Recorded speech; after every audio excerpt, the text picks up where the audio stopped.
Okay, next video I have for you talking about OnSong and Helix talking to each other via MIDI. I'm going to show you how to add a song or a backing track to one of your charts in OnSong, and then I can even automate it so as that song plays in the background, the correct verses are selected, and I can even tie snapshot changes depending on where I am in the song to change effects or whatever I want to do. So let's get started. I have a new song for you. It's I'm One by The Who, and I have it tied to the trusty old T1 setting, or preset from the last video. So how we tie a song to it is that headphone icon. You touch it, the headphone, and it'll ask you to add a song to it. So I'm going to hit it. I choose custom track. I find it's a little more consistent if you add a song to your OnSong media library instead of trying to play it through iTunes. So I do have a bunch of backing tracks in my OnSong media library. And here they all are. It doesn't really matter what I choose. So I will choose, what's a quick, easy one? All right, this one. So it's not the real backing track. It's just some audio to show you what's happening. Get out of that. So if I hit the play button, you will hear the backing track start to play.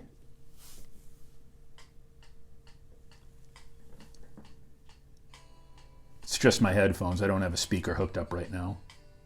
So you hear it. To stop the song, you hit the pause. And then really important, in order to reset the song, if I just hit play right now, it'll pick up where it left off,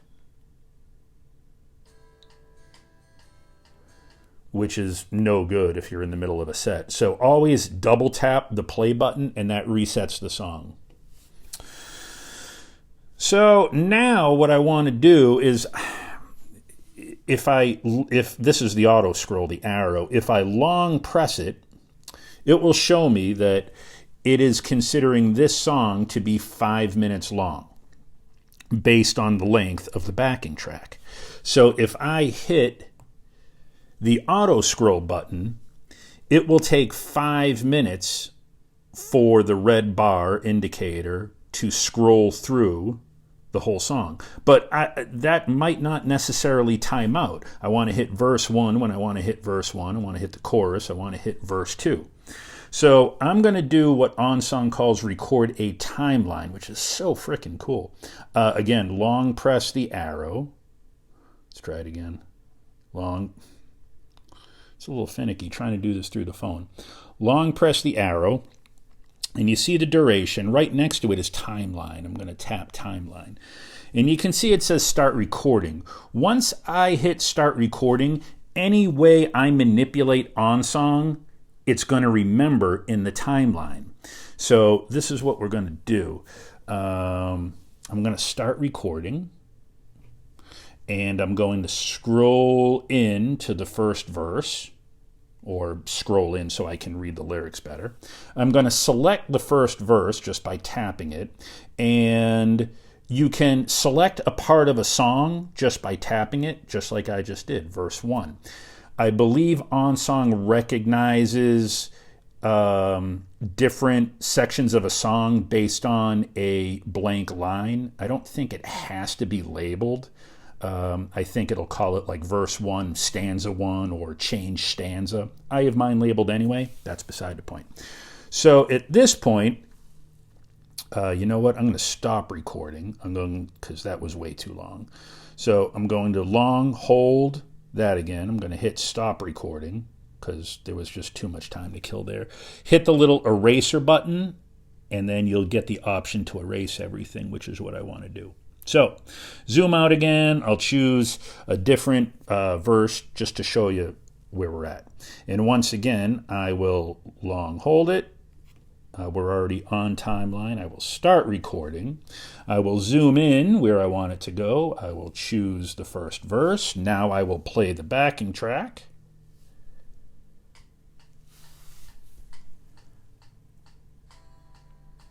You hear the backing track very faint in the background.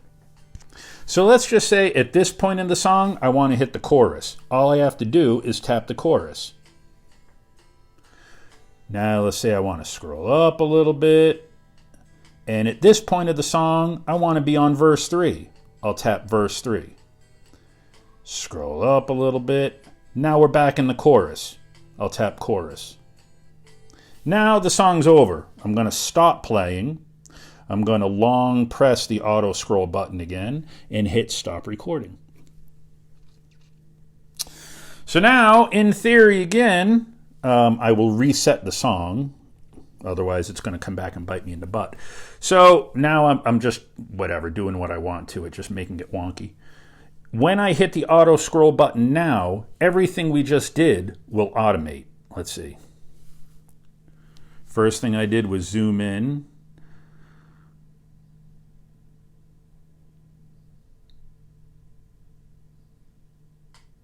Okay, so it didn't go over there. Maybe I zoomed out too much to begin with. I don't know. Let's try it one more time. Trial and error, baby. I don't know. I don't know why the verse was cut off, so let's just assume I didn't. Love it. All right, let's just assume I didn't zoom out all the way like this. Let's just assume I sort of had it like normal, and I was down here. All right, let's try it one more time. It's not a perfect science. I'm not a genius. Selected the first verse. The song should start playing.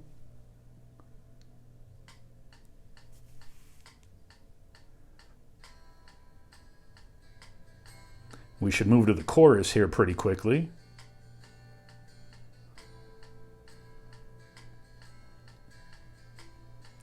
Now we should move to verse 2 pretty quickly.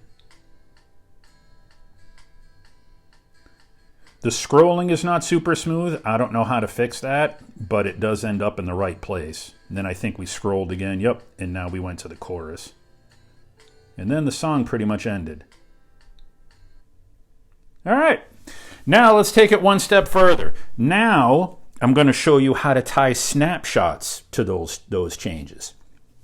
So let's just say verse 1, I want it to be on snapshot 1.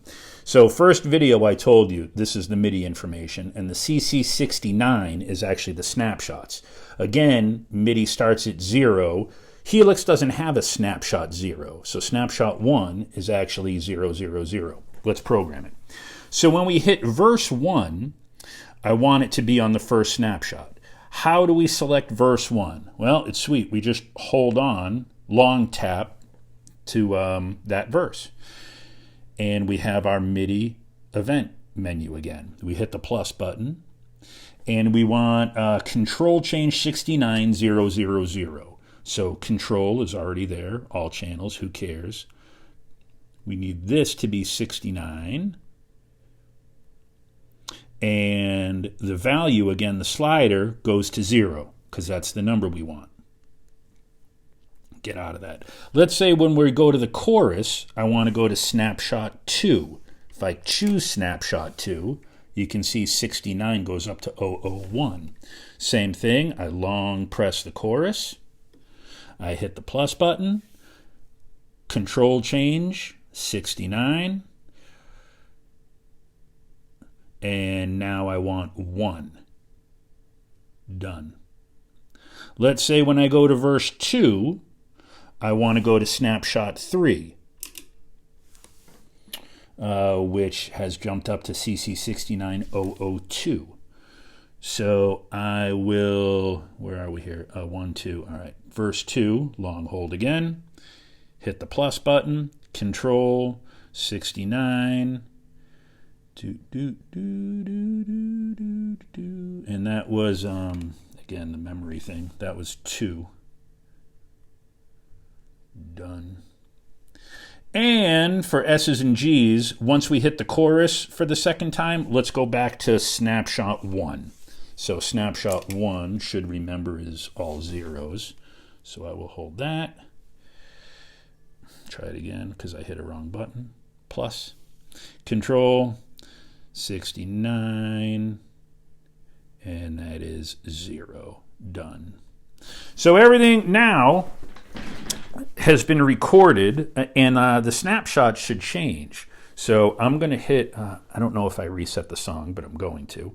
So now when I hit auto scroll, not only will you see the timeline go and the verses get called up when I wanted them to, but the snapshot should follow. Let's see what happens. There's the zoom, should select the first verse, and it did. The snapshot jumped back to 1, because that's what we programmed.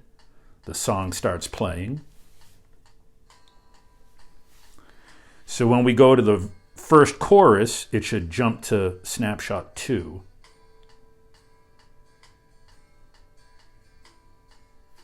So far, so good. Verse 3 should jump to snapshot 3, or verse 2 rather. Yep. And now the second chorus should go back to snapshot 1. Yeah, I love it. So, I mean, all you have to do is press auto scroll and everything else happens for you. Your snapshots change as you need them to. Pretty freaking cool feature. Thanks, OnSong. Thanks, Helix. I got another video too for you down the road, but that's enough for now. Okay, bye.